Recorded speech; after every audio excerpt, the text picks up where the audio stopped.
بسم اللہ الرحمن الرحیم۔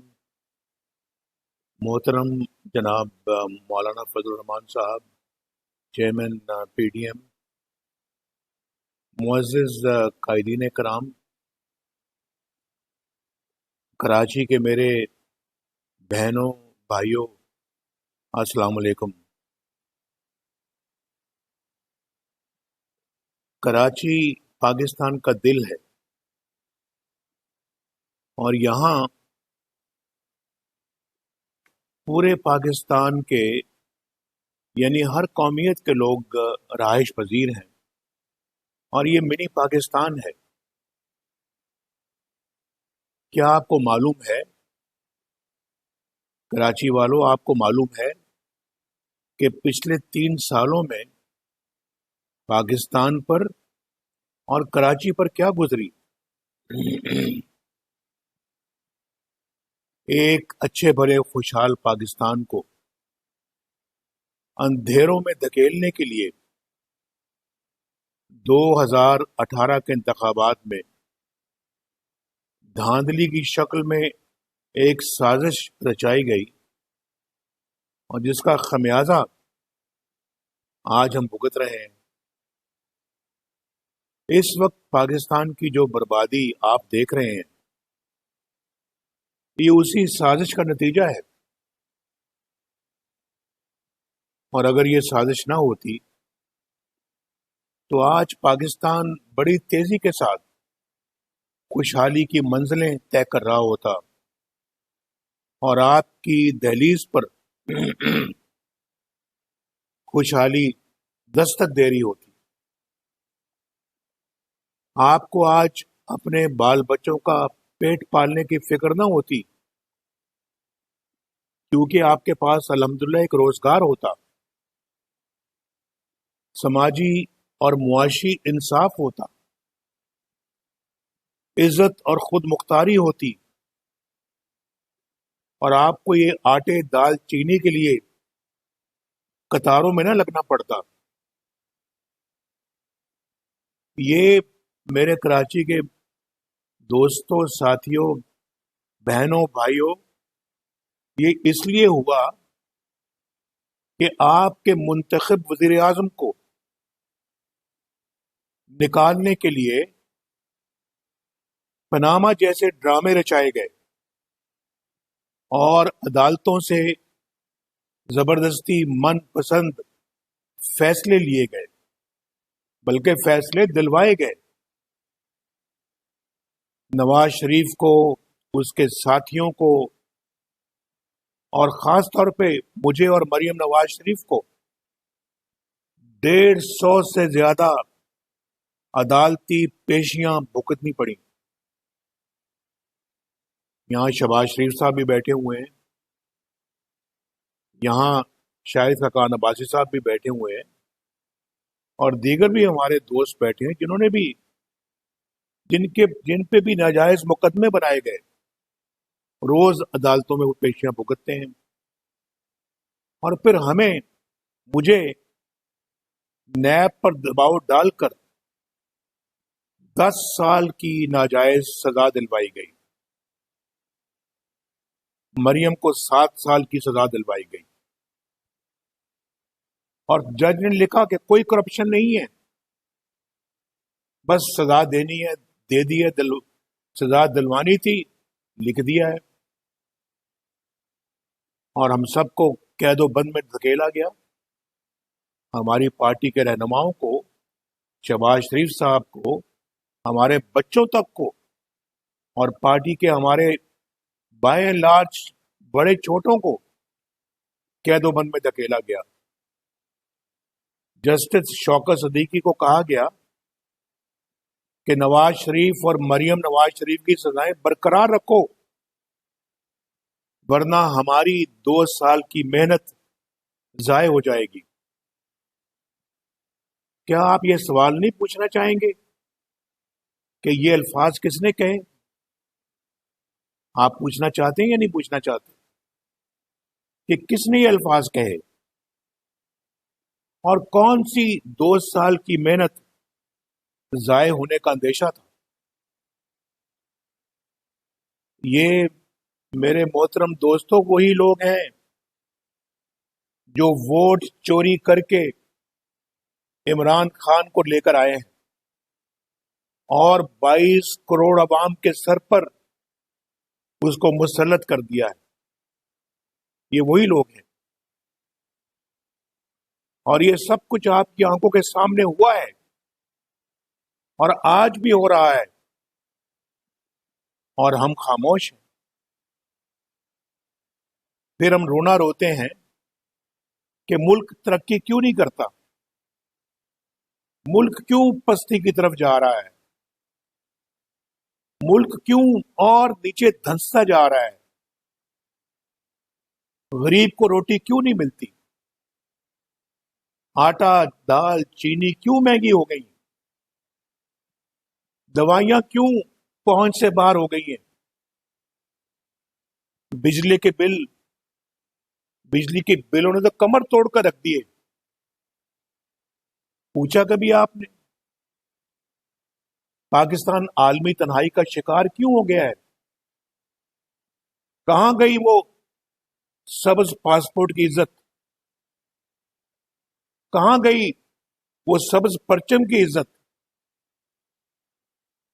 دنیا کا ایک لیڈر فون نہیں کرتا اور دنیا کا دوسرا لیڈر سنتا نہیں. معاشرے میں انصاف نام کی کوئی چیز نہیں ہے. غریب بیچارہ دھکے کھاتا ہے. 22 کروڑ عوام میں، پاکستان کے 22 کروڑ عوام میں 21 کروڑ غریب ہیں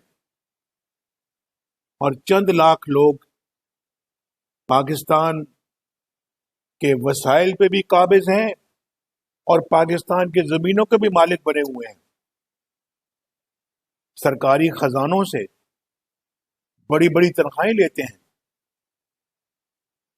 مراعات لیتے ہیں، زندگی بھر پینشنیں لیتے ہیں اور سرکاری پلاٹ اور پرمٹ لیتے ہیں تقریباً مفت.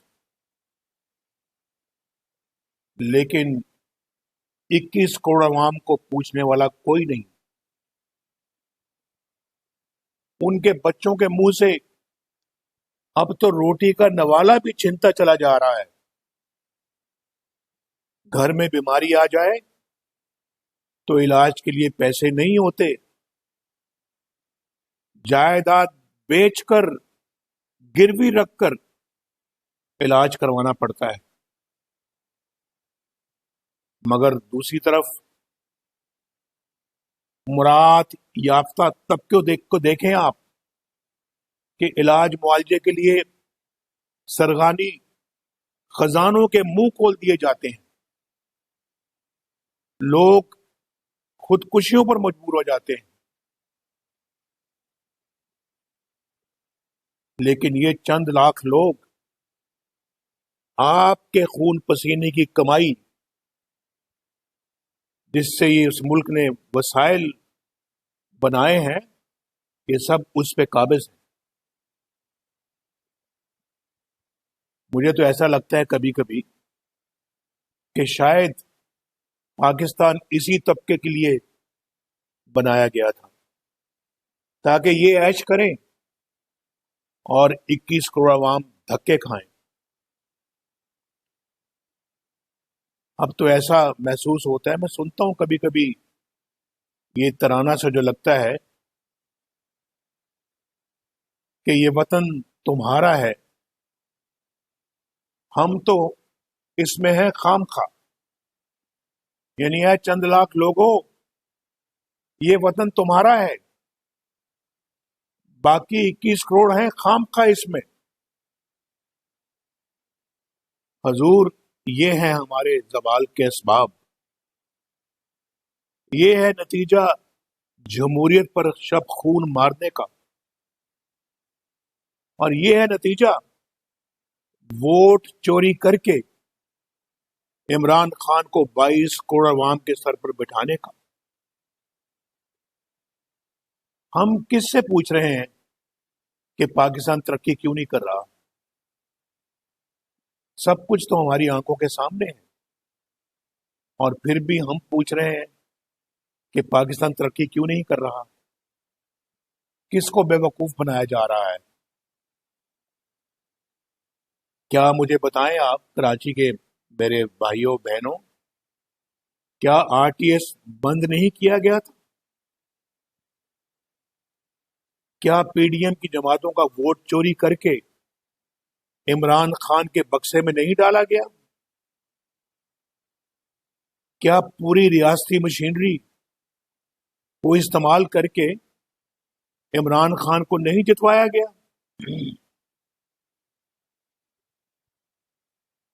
اب تو کسی کو شک نہیں ہونا چاہیے کہ کس طرح اس منتخب وزیر اعظم کو، یعنی اس ناچیز کو سازش کے ذریعے نکالا گیا، اس ناچیز کو جس نے 11,000 میگا واٹ بجلی کے منصوبے لگائے اور ملک میں لوڈ شیڈنگ ختم کی، جو گیس لے کر آیا، الحمدللہ جس نے کراچی کی روشنیوں کو بحال کیا،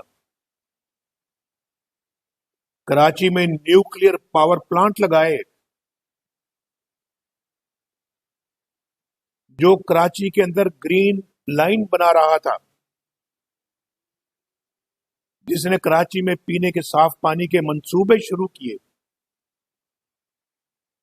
اور اس کے لیے الحمدللہ اربوں روپے مختص کیے، جس نے کراچی میں دہشت گردی ختم کر کے کراچی کی رونقوں کو بحال کیا۔ الحمدللہ آپ جانتے ہیں، آپ کی آنکھوں کے سامنے سارا کچھ ہوا ہے، اور اللہ کے فضل و کرم سے ملک میں جس نے معاشی ترقی کی اور معاشی ترقی کی رفتار کو 5.8 پر لے گیا، الحمدللہ جس نے چترال سے کراچی اور گوادر تک موٹر ویز اور ہائی ویز کے جال بچھائے، دنیا میں پاکستان کی عزت بڑھ رہی تھی، پاکستان میں سی پیک کے منصوبے لگ رہے تھے، پاکستان کا روپیہ آپ جانتے ہیں، روپیہ جو کہ اس وقت بڑا مضبوط تھا، اس وقت 104 روپے تھا، 104 سے بڑھ کے آج 165 سے بھی زیادہ ہو گیا ہے۔ لوگوں کو الحمدللہ روزگار مل رہا تھا۔ اس حکومت نے تو 2 کروڑ لوگوں کو بے روزگار کر دیا، اور ہمارے زمانے میں الحمدللہ غربت ختم ہو رہی تھی، تیزی کے ساتھ کم ہو رہی تھی، اور الحمدللہ 1.5 کروڑ لوگوں کو غربت سے نکالا ہم نے۔ مہنگائی کی شرح 40 سال کی کم ترین سطح پر تھی، لیکن کوئی کب تک عوام کے ساتھ ہونے والی ان زیادتیوں کو برداشت کر سکتا ہے؟ کب تک؟ جو کچھ ہو رہا ہے، کوئی کب تک اس پہ خاموش رہ سکتا ہے؟ کوئی کب تک ظلم سہ سکتا ہے؟ کوئی کب تک پاکستان کے ساتھ ہونے والے اس کھلواڑ کو برداشت کر سکتا ہے؟ آج جن کا کام سیاست کرنا نہیں، وہ سیاست کر رہے ہیں، جن کا کام ملک چلانا نہیں، وہ حکومتیں بنا رہے ہیں اور حکومتیں گرا رہے ہیں۔ اندازہ کیجئے، پھر کہتے ہیں پاکستان آگے کیوں نہیں بڑھتا، پاکستان ترقی کیوں نہیں کرتا، پاکستان کیوں بیٹھتا جا رہا ہے؟ کراچی کے بھائیوں اور بہنوں، آج کے حالات میں خاموشی جرم ہے۔ میں اور آپ سب اپنے رب کے حضور جواب دہ ہیں کہ جب پاکستان پہ یہ کڑا وقت آیا، ہم خاموش کیوں رہے؟ چند جرنیلوں نے پورے نظام انصاف کو یرغمال بنا لیا، ہم خاموش کیوں رہے؟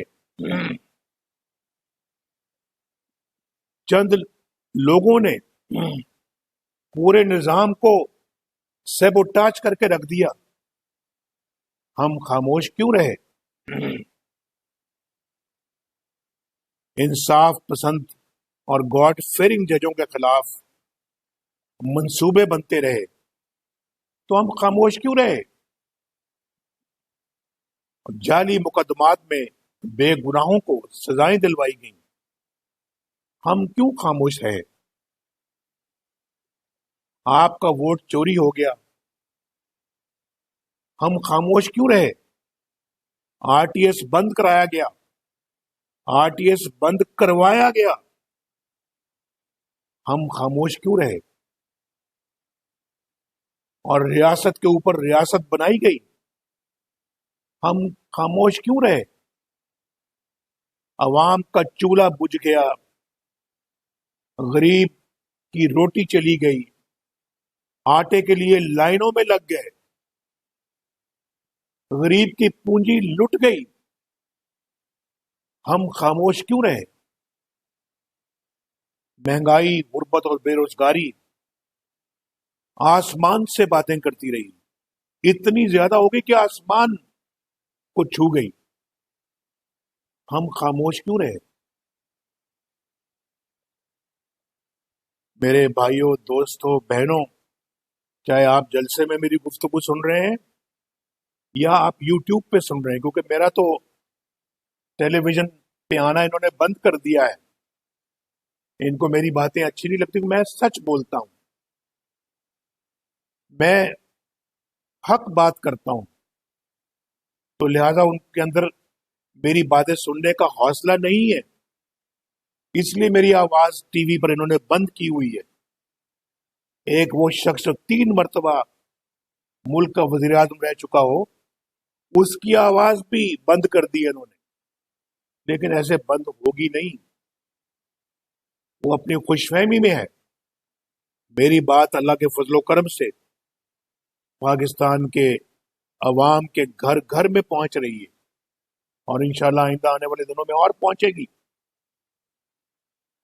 تو آپ کو فیصلہ کرنا ہے کہ آپ حق کے ساتھ کھڑے رہنے والوں کے ساتھ شامل ہونا چاہتے ہیں یا پھر خاموش رہنے والوں کے ساتھ، یا پھر ڈرنے والوں کے ساتھ۔ آپ ظلم کے خلاف آواز اٹھانے والوں میں کھڑے ہونا چاہتے ہیں یا پھر ظلم سہنے والوں کے ساتھ؟ یہ فیصلہ آپ کو کرنا ہوگا۔ اللہ کو آپ کیا جواب دیں گے کہ آپ نے حق بات کے لیے کیوں آواز بلند نہیں کی؟ یہ سوال آپ سے، مجھ سے یہاں بھی ہونا ہے اور وہاں بھی ہونا ہے، تو ہم کیا جواب دیں گے؟ آج وقت آ چکا ہے کہ ہم سب فیصلہ کریں کہ ہم اپنی آنے والی نسلوں کے لیے کس طرح کا پاکستان چھوڑ کر جانا چاہتے ہیں۔ میرا ایمان ہے کہ آپ اور ہم سب اگر مل کر پاکستان کی تقدیر کو درست سمت میں لے جانے کے لیے اپنا کردار ادا کریں تو پاکستان کو دوبارہ ترقی کی راہ پر گامزن کیا جا سکتا ہے، تاکہ غریب، مہنگائی اور بے روزگاری جیسے مسائل پر قابو پا کر، یعنی غربت اور مہنگائی جیسی چیزوں پہ قابو پا کر 21 کروڑ لوگوں کی مشکلات کا ازالہ ہو سکے، اور وہ سب 21 کروڑ لوگ بھی باعزت شہری بن سکیں، ایک باعزت شہری کی حیثیت سے اپنی زندگی گزار سکیں۔ یہ ہم سب کا پاکستان ہے، یہ پورے 22 کروڑ کا پاکستان ہے، یہ 21.5 کروڑ یا 22.25 کروڑ کا ملک نہیں ہے کہ 10 20 30 لاکھ تو عیش کریں اور باقی فاقہ کشی کریں۔ فیصلہ اب آپ کر لیں، کیونکہ وقت نزدیک ہے، بہت وقت گزر چکا ہے اور مزید وقت ضائع کرنے کے ہم متحمل نہیں ہو سکتے۔ بہت بہت شکریہ میرے کراچی کے بھائیوں بہنوں، اللہ تعالیٰ آپ کا حامی و ناصر ہو۔ پاکستان پائندہ باد۔